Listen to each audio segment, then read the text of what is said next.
Hey, Work Positive Nation, think about your work culture for just a minute. Do your teams find purpose and motivation that moves them beyond just showing up for a job every day? I sure hope they do. But just in case they and you don't, my guest on this episode of the Work Positive Podcast can help. He and his wife, along with his parents, intentionally started a business with this kind of culture, a way of working that transforms a team's perspective, reforms a team's culture, and becomes a lifestyle. He calls this culture due north, we before me. He's been there doing that as a Fast Signs franchisee. Think of this episode as a field report on how you can create a positive work culture and wildly succeed. Welcome to the Work Positive Podcast with your host, executive coach, and culture architect, Dr. Joey Fawcett. Discover strategies and tactics that work positive as Dr. Joey talks with industry leaders who create a positive work culture that attracts top talent and reduces team turnover. Discover how you can create a work positive culture that increases productivity and profits. Here's your host, Dr. Joey. Work Positive Nation, help me welcome my new best friend, soon to be your best friend, right? Michael Gilpin. Michael, welcome to the Work Positive Podcast. Dr. Joey, thanks so much for having me. I'm looking forward to our conversation today. Oh, man, I am so excited to meet you. First of all, because my family spent some time in Michigan. That's where you are. My family was in Ann Arbor. You're in Grand Rapids, right there. And after the college football season, we're recording this in early 2024, after last year's college football season, we should say, Go Blue. Go Blue. Yeah. No, we were very happy in our neck of the woods. So I know. Yeah. Evidently your coach was really happy too. He laughed. Yeah, right. Yeah. He left on a good note. He did well. So no hard feelings there. Yeah, somebody asked Johnny Carson one time. By the way, if you're young, you don't know who Johnny Carson is, just Google it. There's all kinds of things, or go to YouTube. There are all kinds of great comic clips. Somebody asked him once, why are you retiring now? Because your ratings are higher than they've ever been. He said, I always wanted to go out at the top of my game. Yeah. That's what Coach Jim did. So congratulations. He sure did. Go Blue. All right, man, speaking of success, you are amazing. Work Positive Nation, if you have yet to do it, go to Amazon right now while you're listening to this conversation and find the book, We Before Me. This is real life. Michael Gilpin's been doing it. He has been creating a positive work culture. So like I told you in the introduction, this is like a field report. This is the blueprint for how you, especially if you're a small business owner, how you can create a positive work culture and see the benefits, not only on the bottom line financially, but you can see it in the lives of your team members and in your community. So I am really excited today about talking with you, Michael. Carmen Ruiz is the Fast Signs franchisee down in Daytona Beach. She's been a guest on Work Positive Podcast, and she said to me, Dr. Joey, you got to meet Michael. So I'm delighted. How did you come to choose Fast Signs as your franchise that you wanted to open up and do business? Yeah, great question. I was living out in Eastern Pennsylvania. I was 2.5 years into a different career. I got the phone call from my dad, and he said, hey, are you ready to start a family business? And I Your turned dad just called you with big questions on a regular basis? And we had been at the same company before. We knew we could work together. We knew we had the same values. He was currently in a retired state. He retired very young. And so he asked me that question. I turned and looked at my wife, who was 7 months pregnant with our first, and she violently shook her head left to right in a manner to say, no way, not now. And to make a long story short, we worked through it. We thought about it. We prayed about it. Wait a minute. She said, no way, no how. And you said, honey, let's talk about it. How do you recover from that kind of violent head shake? Right. Yeah, it was great because it forced her to ask the magic question. Why would you want to do it? And so my dad and I, right from the start, before we ever opened a business, knew that we wanted to create a culture where we could empower people, where we could give back to the community.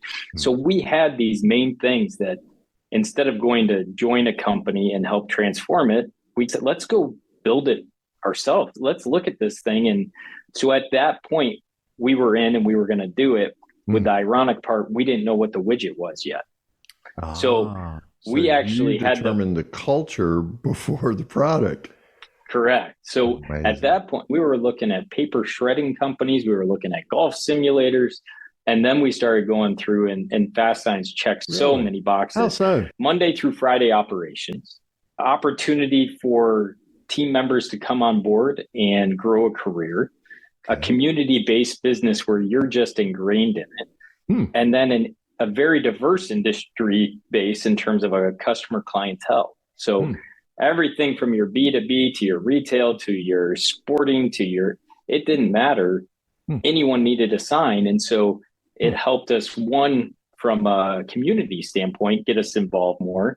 And then from an economic standpoint, sometimes construction dips and something else rises. It's, if you're diversified, you have that a little bit of comfort that you're not all hooked to one industry. Sure. And so you pull all those things together. And then my passion was operations management. So the idea that team members could manufacture something with their own hands and then see it completed, all that came together. So we didn't care that much about the widget, but it fit. And then it just turned out once we got going, we loved the widget. We really loved the sign industry and all the things we could do with it. So the passion of the culture and what we wanted to build came first. But man, we love that feeling when you go to that person's first opening of their business, their dream, and your team's there to hang that sign that they dreamed of. That's a special feeling. And then the list goes on and on of all the other relationships that can be built through it. So, So that's how we ended up. We're, as I like to joke around sometimes, is we have a good time making big stickers. And we do so much more than that, but it is a fun business, to say the least. So you mentioned such a diverse spectrum of the community comes to you signs. Give us some examples of some unique and creative signs that you've done, Michael. Yeah, a good example is the Van Andel Arena in Grand Rapids hosts a hockey team and a volleyball team, among a couple other things. But we get to do everything from wrapping Zambonis to getting the whole hockey rink ready to go. We've done graphics on the whole outside the arena. So when you pull all that together, it's fun, but it's also right in the heart and the center of Grand Rapids, Michigan. So you got 10,000 people showing up on a weekend, and you get to be a part of their experience by making sure things are looking good. You get to help the sponsorships in terms of making sure their sponsor dollars are being spent well because their advertising looks good. But then we'll have things where Grand Rapids, for example, has an event called Art Prize. And Art Prize is this art festival downtown, very creative, all kinds of different things. Thousands of people come through, hundreds of thousands, I should say. And when it all is said and done, for us to be a part of that experience to help everything from the creative side, but also just the tactical wayfinding. How do you make sure that people know where to go and how they get there? So when we get to be ingrained in the community on large scale, things like that, it's a lot of fun. Oh, wow. It's got to be. I've seen a lot of things wrapped, but never a Zamboni. I got to tell you. Yeah. Yep. I never would have thought about that, but it makes sense. It makes perfect sense. Yeah. You can sell four-wheel drive trucks right there on the side of a Zamboni, right? There you go. There you go. I'm loving it. I love it. That is amazing.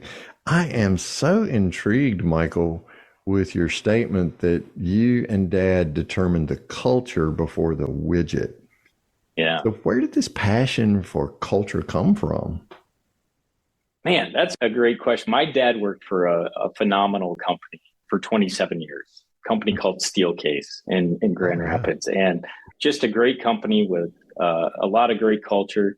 But you think that's just how it is, you know, in terms of my dad had that experience. But when we take a step back further, his dad, incredible guy, worked for Meyer, another great company, for many years. But I go all the way back to his dad, and it's just the right way to treat people. So my grandpa was the guy that it's just, you care about people. And as we started working through things, unfortunately, you get experiences where you see where people in an organization are just not treated well. They're numbers. They're part of the process to get to the end result. And it's something where it's so focused on the position and not the person that it can get lost. And My dad had the experience of just knowing how important it is to value the person and to listen to the person and to empower the person.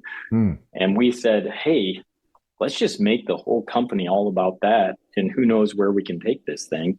And it's great. And it worked. But the bigger thing is, we talk about workplace culture. For us, that means that we're investing in people so they can make a different impact in their homes, in their community. It's not just workplace culture. It's culture so they can spread it much further than just our four walls on 29th Street in Grand Rapids, Michigan. Yeah. And that was part of the mission as well. It's contagious, right? Because if you have a sorry day at work, odds are you're gonna come home and I refer to it, Michael, as deliver the mail to the wrong address. Right. That's a great way to put it. I like that. You're going to take it out on the dog or the cat or the kids or the spouse or, the neighbor, someone, or road rage on the way home, right? And these are all the things and pent-up frustrations you wish you could have said to your boss, but you couldn't because you have to get a paycheck, right? Right. Yep. And the converse is true. Man, if you're valued, and I love this whole thing going through my head right now is respect the people, put the people before the product. Yep. When you understand how valued you are, then you belong to the company. Your personal mission is aligned with the company mission that you're becoming. So you're developing those skills on top of your strengths. Checks all the boxes for things that create a positive work culture. So, man, there's a whole new way to start a business here that I think you've got your finger on the pulse of, Michael. And that is people before product. Now, the way you say it, and the title of your book is We Before Me. Tell us what that means. Yeah, the whole concept of we before me. And it's funny, we even had times where the working title switched, where there was a time where it was we, not me. And the thing we switched is we, not me, almost makes it sound like me's not important. Right. But you are important. Each individual is important. It's just, are we taking the interest of others ahead of ourselves to really take a look at the big picture? And so we before me, we love it because it's our internal teamwork and how we operate. So if I'm going to make a decision, having a we before me mentality is I'm going to think how it impacts others before I make that decision. It's not just I can get it off my plate and move about my business. But then we get to transfer it and really think of we before me when it comes to our customers or even our suppliers. Are we thinking of these people as partners, and what steps can we take that have their best interest and considerations in place, not just our own? And it's a beautiful thing when it's all working. You get team members that, you know what, you're not in a good spot right now, or you need to go home early. They'll say, go take care of you, go take care of your family. I'll stay late and make sure that everything's done.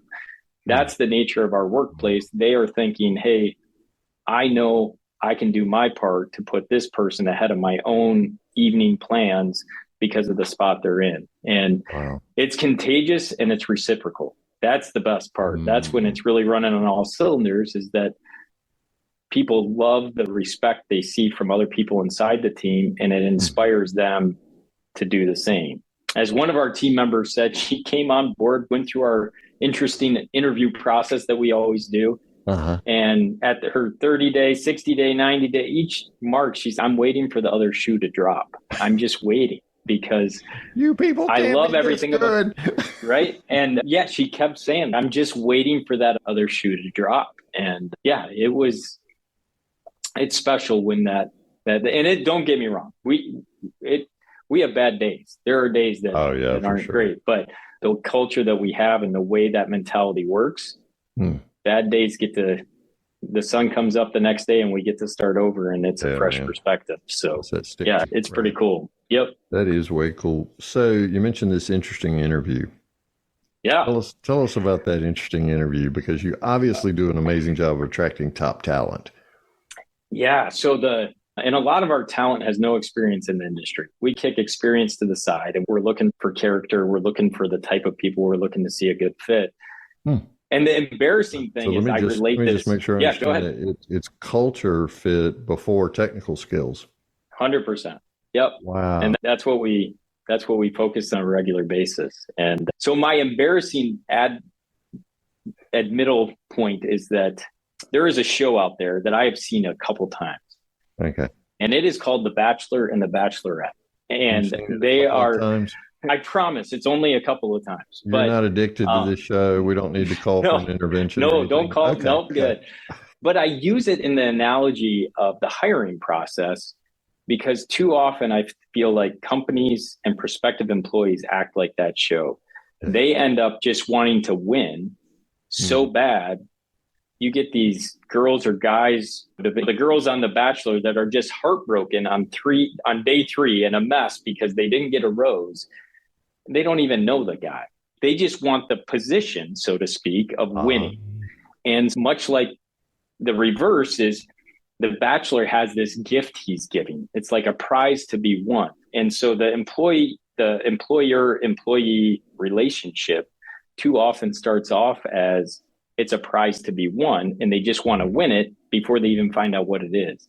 So our process, there's many different parts. We always interview with core values in mind, and we go through our 5 core values and then have them identify which one of those 5 do they look at and say, that's me, hands down, I am that. And which one do they look at, because we all are a work in progress, and say, that's the one I need to work at or grow in the most. So they get to know who we are, but then we keep them for a half a day, and they touch all our departments. They spend time going across each area. So if they're being hired in sales, they still are in production. And it turns out where then the whole team is coming together to give the thumbs up, thumbs sideways, or thumbs down. And we really push for that unanimous thumbs up. And the reason is, what a different first day of work experience. You already know that everyone there wants you to be there. Not HR, not just a hiring manager, but your team wants you to be there.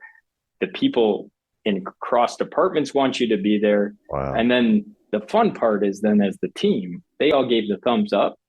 So that means you just committed. How many people in this room made a mistake this week? All hands go up, right? What are the chances this person that knows nothing about this industry will make mistakes? They shouldn't have to pick themselves up. We're going to pick them up. So we go very intimate. But the big thing is, we want all cards out on the table. We're not a perfect organization. The interview process should not act like we are. We show transparency. This is where we're struggling, and just make it a very comfortable situation, versus sometimes I feel like companies too often just try and recruit and sell so hard that someone gets the shiny prize, and then 30 days in says, this is not what I was expecting. Not at all. To further your Bachelor metaphor, it's like you're dated really hard, right? Yeah. And your best self is put in, and then you say, I do, and yes to the dress. And 6 months later, who are you? I married you. I don't even know who you are. I love it. Yeah. So Michael Gilpin is my guest on this episode of the Work Positive podcast. Please go right now, as you're listening to this conversation, to the webeforemeteam.com. That's the URL you want to go to. It's in the show notes. So if you're on the Peloton walking the dog, I don't know why we don't walk our cats, but anyway, be sure to spay and neuter, right? Okay. Bob. But anyway, whatever you're doing, it's in the show notes. But if you want to go there right now, it's the webeforemeteam.com. And there you'll find out more about the book. We also have the book hyperlinked in Amazon, because if you're like me, I'm constantly loading books up on my Kindle so I can read as I'm moving along.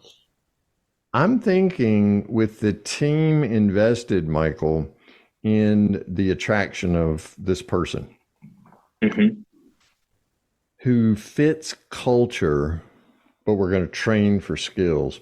I'm thinking the team being all in, they've all got a stake, right? Yeah. They have a vested interest in this person's success. So what is your retention rate? I'm embarrassed to even ask you the question about reducing team turnover, because I'm like, unless somebody dies, they're still working with Michael. Yeah, we've been at this 18 and a half years. Shout out to Miss Nicole Sauer, employee number 1. Team member number 1 is still with us. There. But yeah, our retention rate is extremely high. So we're 95+%. When we get them, we stick them. And we've had some people that, if we had a great installer that is selling houses now. And that's his passion. And that's what he wanted to get into. We enjoyed watching him go to that step. Do you get to print his yard signs? We did. There's some stuff out there. And yeah, we had another installer that always had a passion for the automotive industry and is now selling cars. You get to wrap the cars that he said? No, we don't touch those. We like to wrap cars, just not his. But yeah, but when talking with that gentleman before he left, he was in tears. Like, how do I leave something I love so much? And it's those are the ones where it's great. And we've had to part ways with some people because it's not a match. As we say, we try and get everyone on the right seat on the bus. Right. Sometimes the seat that's needed is at the bus stop because there is another bus that's probably a better fit. And you'll like that one better. You mentioned some of the challenges that you face, and talk about some of those challenges and how you overcome them. Yeah, some of the challenges that we face as we've gone through growth, we had to figure out, okay, how do we do an accountability structure? Like it's not just all kumbaya, it's a good feeling. Because I talk about culture a lot and ask the questions. And I'm one that always wants to be learning. So I'll ask people that I come across, tell me about your culture so I can learn more. And I would say, I wish I kept the stats, but it's got to be 80-85% when people talk about culture, it's some social aspect. Oh, we do outings, and all that's important. But for us, the culture that we keep working on is, do we fight well? Yeah. Do we communicate well? Mm-hmm. And one of our challenges is as we've grown, we've had to create departments and accountability structure. And then what does holding each other accountable really look like? And at what level does that work through? But the nice thing is we're looking at ourselves in the mirror saying, okay, let's work on this. Let's start the conversation. Let's figure it out. Let's use some examples. And so while I think from an outside perspective, someone will walk in our business and say, oh my gosh, this meeting, that meeting, this meeting, all the process, you guys hold yourselves accountable quite well.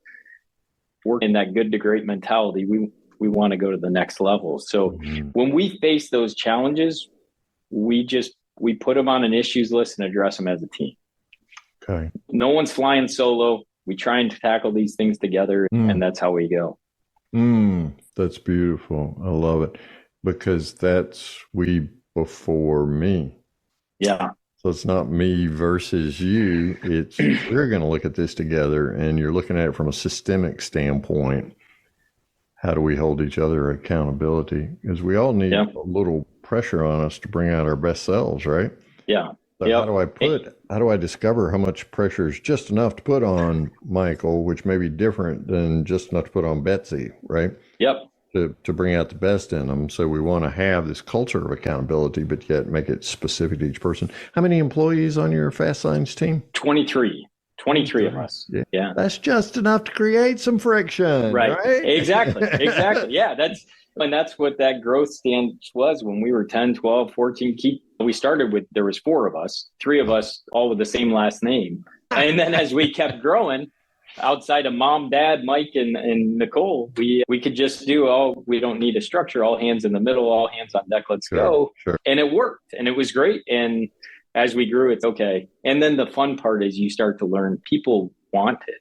They crave it. They want the structure. And one of the things I always say is when the structure's in place, we want every single person on our team to consistently be growing personally, professionally, and financially. So we want to grow in all those 3 areas. And in the personal and professional growth, it doesn't just magically happen. So I always like to say, fertilizer, that's what's needed. Feedback is the fertilizer. I live on a horse farm, so when you say fertilizer, that comes to my mind, right? Sure. But yeah, we say feedback is the fertilizer for personal and professional growth. Awesome. It accelerates the growth. And so when you have that accountability structure in place, really, you're just making feedback loops. Yeah. You're helping people grow personally or professionally, and sometimes both, depending on what you're tackling. Yeah, feedback makes great fertilizer. As Yeah. Does the stuff on my horse farm. Grows beautiful roses, right? Right. and delicious vegetables and all sorts of other stuff. Michael Gilpin is my guest on this episode of the Work Positive podcast. He is absolutely amazing franchisee of Fast Signs in Grand Rapids, Michigan. So if you live anywhere in the western part of Michigan, by the way, if Michigan is shaped like a hand, he's on the western side. Every conference I go to, there's somebody from Michigan there, and that's what they do. I lived in North Carolina for 100 years. And so I went last, and there were like 16 people from Michigan there, and they're all doing this. I took off my shoe because we don't wear socks in North Carolina. And so in Eastern North Carolina. So I took off my shoe and I said, I'm from North Carolina, and North Carolina is shaped like a foot. And I'm from the heel. There you go. So anyway, if you're a Michigander, you're laughing right now, right? You know what I'm talking about. If you've ever been in a conference with anybody from Michigan, the WeBeforeMeTeam.com is the website. We Before Me is the book. What are we going to find when we go to the WeBeforeMeTeam.com? Yeah, you can buy the book there in all the different formats, whether it's right through the website, or if you're an audiobook listener, Amazon, that's all there. But then there's also some blog posts in terms of 3 tips for hiring. So there's some blog posts to try and help on the hiring and the recruiting, and as well as engaging it. There's a fun one in there called It's Not All About Pizza on Fridays. And so that's a fun one in there to get in and read. So yeah, culture isn't just getting pizza on Fridays. It's a lot more than that. But yeah, if you jump in. It's more than a coffee bar and granola too. I just correct. Like to throw that in.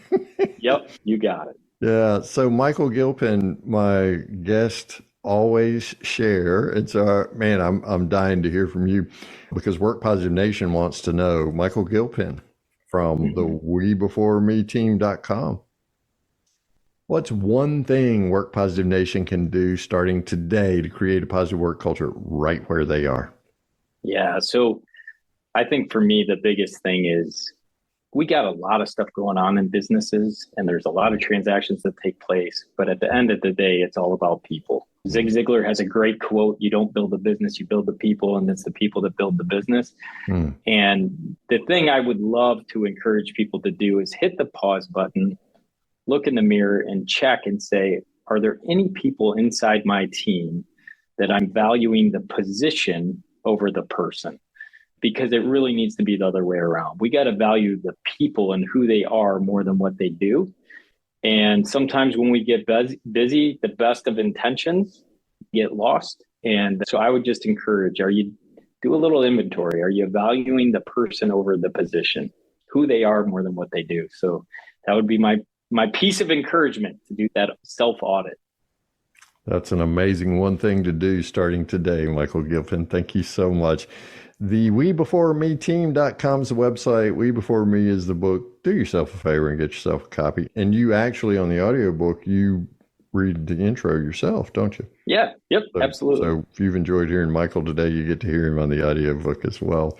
Michael, thank you so much. I know I've learned a lot. I know Work Positive Nation's learned a lot. We appreciate the generous sharing of your wisdom and your time today. Thank you. Thank you, Dr. Joey, and appreciate everything you're doing and changing lives out there. Thank you for listening to this episode of the Work Positive Podcast. Please share this podcast with your friends who are HR and small business leaders so they can do one thing today to create a positive work culture that increases productivity and profits. I'd like to give you a free Work Positive course just for listening. It's called Something to Talk About, and it's transformed the work conversations of so many people all over the world. Get your free copy when you go to workpositive.today/something to talk about, and you can start transforming your conversations today. Remember, it pays to work positive.